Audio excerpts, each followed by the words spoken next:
अस्सलाम वालेकुम all the friends. तो आज हम पढ़ने जा रहे हैं फर्स्ट ईयर के पहले चैप्टर को, द स्कोप ऑफ फिजिक्स। उसके हम कुछ प्रॉब्लम को सॉल्व करेंगे। जो फर्स्ट चैप्टर के जो भी प्रॉब्लम है 5-6 जो भी है उसको हम आज सॉल्व करने जा रहे हैं। द स्कोप ऑफ फिजिक्स के जो भी प्रॉब्लम 5 प्रॉब्लम है शायद, उन सारों को क्या है हम आज सॉल्व करने जा रहे हैं। तो पहला ही प्रॉब्लम क्या है, तो find the area of a rectangle plate having length इतनी है और एंड विड्थ इतनी दी हुई है। हमें क्या फाइंड आउट करना है, एरिया ऑफ ए रेक्टेंगल। हमें पता है फिजिक्स में कोई भी प्रॉब्लम सॉल्व करने से पहले हम उसकी क्या निकालते हैं, पहले डेटा को निकालते हैं। तो डेटा हम कैसे निकाल, डेटा पहले हम क्या निकालते हैं, डेटा निकालते हैं। डेटा हमें क्या find out, area of a rectangle plate का एरिया फाइंड आउट करना। हमें क्या लेंथ दी हुई है, गिवन हमें क्या है, गिवन हमें पहले लेंथ दी हुई है। तो लेंथ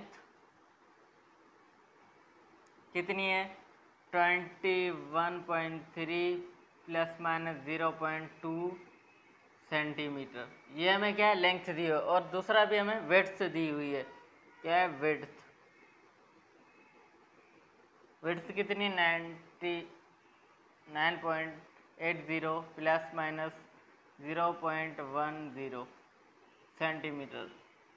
ये क्या हमें लेंथ और विड्थ दी है। हमें क्या फाइंड होगा, area of a rectangle plate. हमें किसी रेक्टेंगल प्लेट का क्या है, एरिया फाइंड आउट करना है। तो हमें यहाँ पे फाइंड क्या करना है, फाइंड एरिया। एरिया किसका, रेक्टेंगल प्लेट का। हमें क्या है, एरिया फाइंड आउट करना। हमें पता है एरिया का फार्मूला क्या है, area equal to length into width, length into width. ये हमें क्या है, एरिया का फार्मूला है। तो यहाँ पे आप value put, area is equal to length की क्या है, हमें दी हुई है value 21.3 plus minus 0.2 into width कितनी दी है, 99.80 प्लस माइनस 0.10। ये हमें क्या है, इन दोनों की एरिया, लेंथ और विड्थ की दोनों की क्या है, हमें वैल्यू दी है।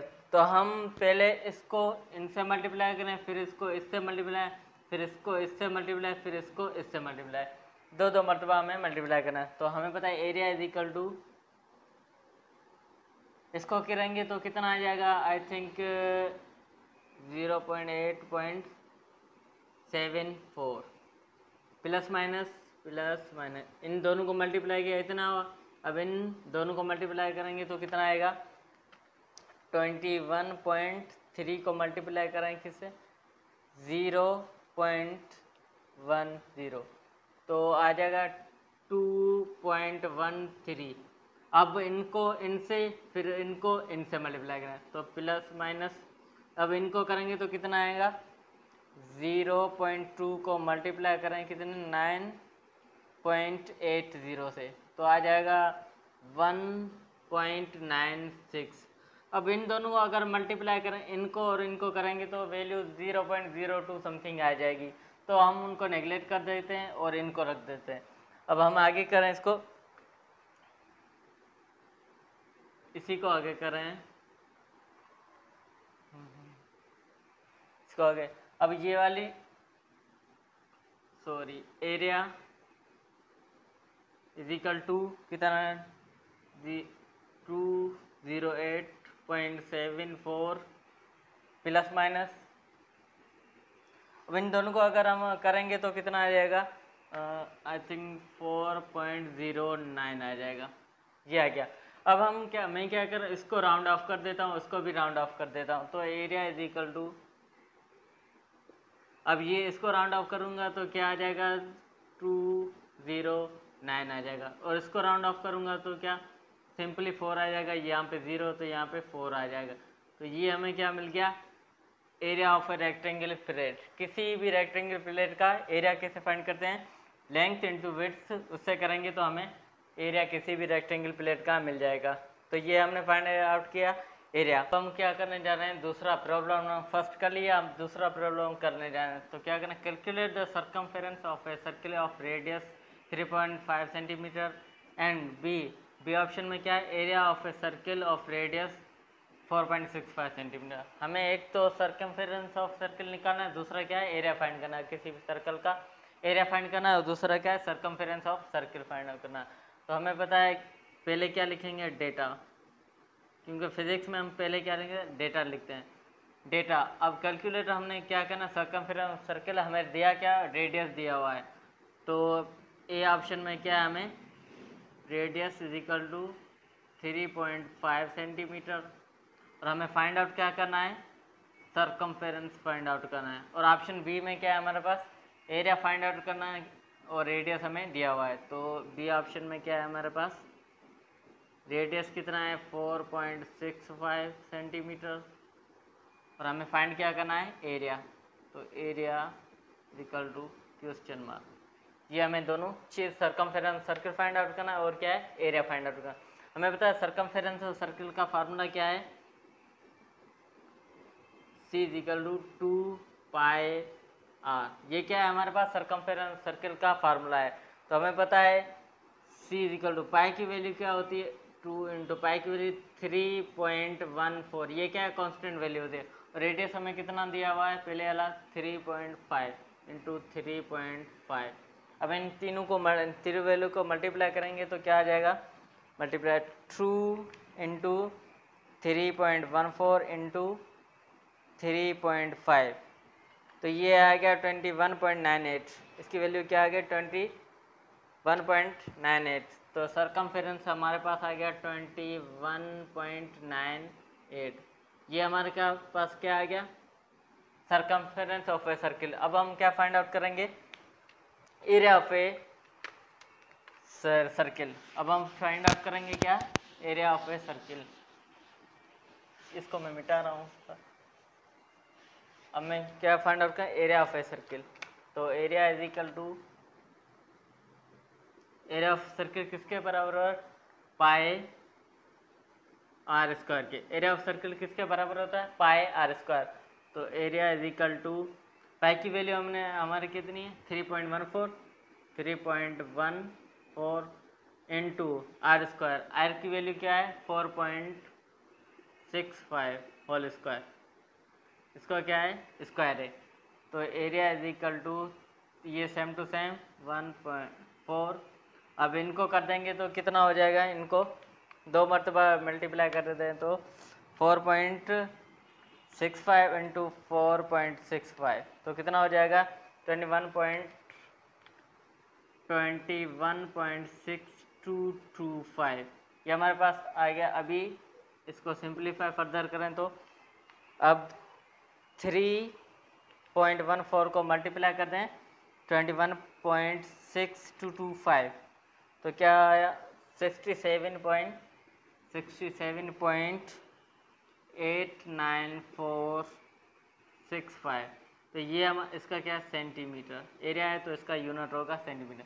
तो ये हमारे पास क्या आ गया एरिया ऑफ ए सर्किल। पहले हमने क्या find circumference of a circle, उसके बाद क्या फाइंड आउट किया एरिया ऑफ ए सर्किल। अब हम चलते हैं तीसरे क्वेश्चन के पास। अब हम क्वेश्चन प्रॉब्लम नंबर 3 करने जा रहे हैं। तो प्रॉब्लम 3 क्या कहता है show that the expression s equal v at half at square is dimensionally correct when s is a coordinate and has a unit of length v is the velocity, a is the acceleration and t is the time। क्या है हमें क्या करना है इस expression इस equation को हमें बताना है शो करना है कि ये डायमेंशनली करेक्ट है या नहीं। अब हमें पता है एस क्या ये डिस्टेंस है या लेंथ इसे हम कहते हैं, इसका यूनिट क्या अपना क्या होगा डायमेंशन क्या होगी एस की, या मैं लिख रहा हूँ एस की डायमेंशन लेंथ होगी। और हमें पता है वेलोसिटी की डायमेंशन क्या होगी लेंथ इंटू t-1। एक्सेलरेशन की क्या होगी L t-2।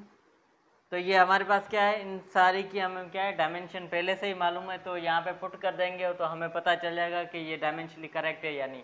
तो यहाँ पे मैं पुट कर रहा हूँ, पहले लिख रहा हूँ इक्वेशन क्या है s is equal to v i t plus half a t square.